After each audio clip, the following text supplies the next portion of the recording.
นี่ของโบนเตียงทรายจ้ะคือน้องอยู่บนตู้อีกเข้านี่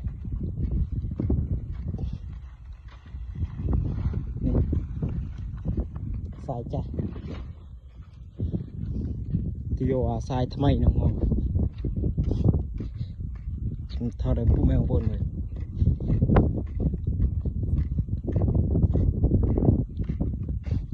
thế lẹ con tự nào nào lẹ hả hãy bé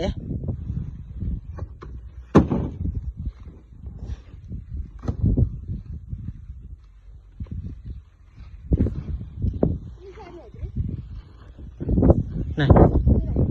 này sai này đây này anh đi bị ruồi những con cái váy đây thôi ha con này nó cái ly màu ly dùng tụ này chỗ đây này giờ tôi đã sai nó thiệt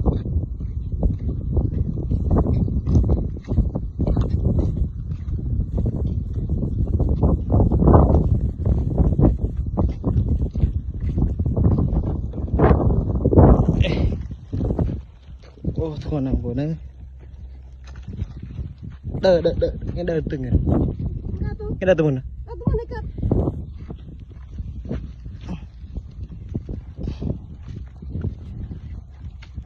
những bộ này xài này chụp vô hay xài này đi cột chờ bộ đây nó mới nó khi vô với nó là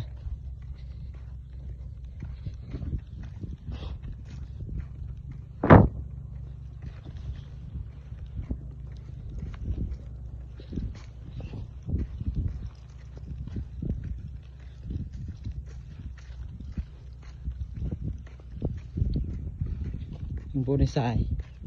cái cho lại đây cho lại tìm pre card cơ đây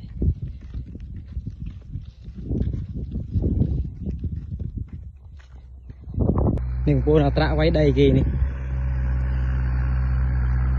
thì vậy đây là trạ này này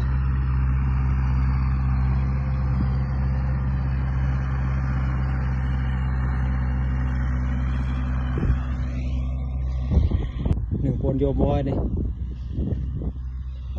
vô một cái nó của nó thoăn là này kêu đầm đi một nó chán đau của nó ơi